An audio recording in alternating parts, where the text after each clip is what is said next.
Alright guys, welcome to part 2. I know it's been a very, very long time.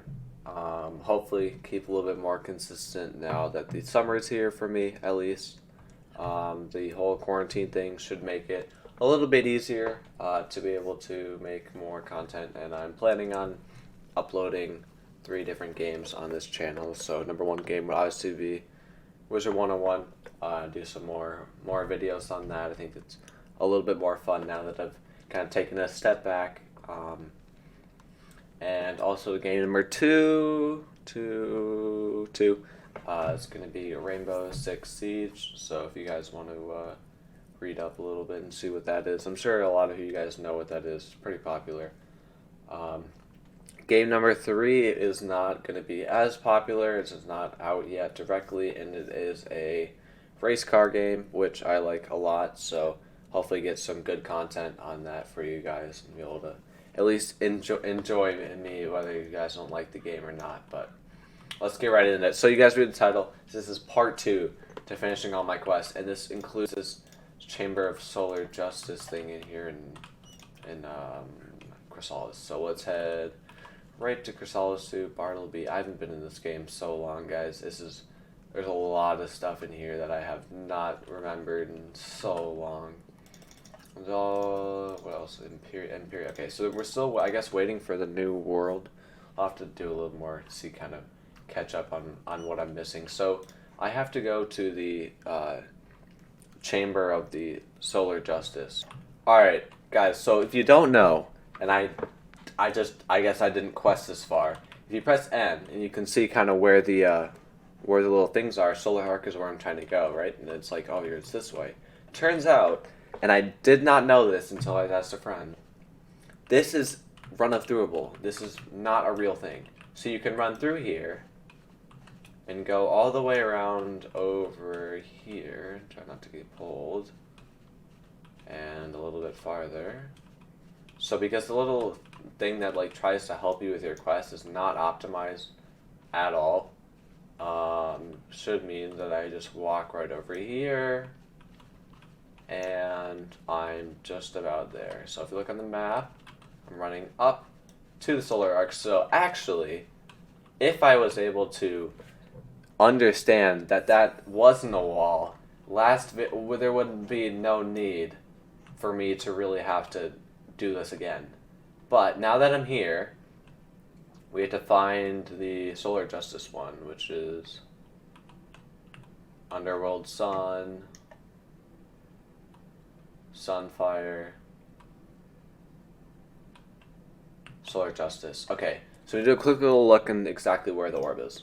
Alright guys, so walk in really quickly, and at least from what I just looked at, it should be right here, I believe. Right here in front of me. Right here. As I collect this. Boom. There. Okay, we got a little bit more. 85,000 XP is not bad. I think I'm able to get an extra training thing. If I press C and I look at training points, I still have 3 actually, so this might give me 4.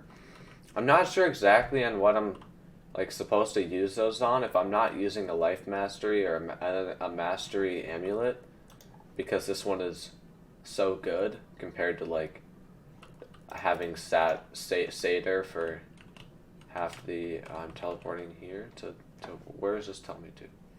I guess this must be the closest thing. Okay, so that teleports me out. Let's just go back to the bastion. That was a little bit quicker. I just realized that you could do that. I remember that again. As we go to right here, she is right here. Did you come across the chrysalis obelisks? I did. And what did you learn? I don't know what I learned. Complete. The obelisk orbs do not give up their... Take the orbs Oh. to Ezekiel the Lucent in the city of Sardonyx. He will show you how to read the patterns in the orbs. I hope I don't have to do that much more, but I'm gonna finish. I could have declined it there actually, but this will give me the training point, which is kind of what I'm looking for. Although I'm not sure exactly on what I'm gonna use it for. I hope that in the future that they're able to include, KingStyle is able to include more spells that are worth using. for these training points, but I know it is kind of a grind, and I've done the Zeke quest in a lot of them. I'm not even talking to that Zeke. Who am I talking to? Sardonyx. That's not the Sardonyx. Unlucky. Can I like turn around and like redo? Okay, gonna have to redo this. I'll see you guys in Sardonyx. Okay, so here we are in the Sardonyx. Should be 100 and some away from the person. Going inside, I guess. Alright. And talk to this person. I think there's some really cool animation that I'm hoping. Take the orbs into the inner Sardis chamber and Take it restore into the prisoners' chamber. obelisks. And I think that this should be the end. Pretty sure. Not exactly sure on why this took so long. Almost as soon as you enter the Oh, room, the orbs hum. very nice. With So that energy was and a sense of purpose. six orbs. They fit smoothly into the chrysalis obelisk. And in case you guys are curious, I do have my braces off, but I have a retainer, so basically the same thing. I don't think I have to wear that every day soon, so. Actually use. Wow, that is a deep voice that I've not really heard ever.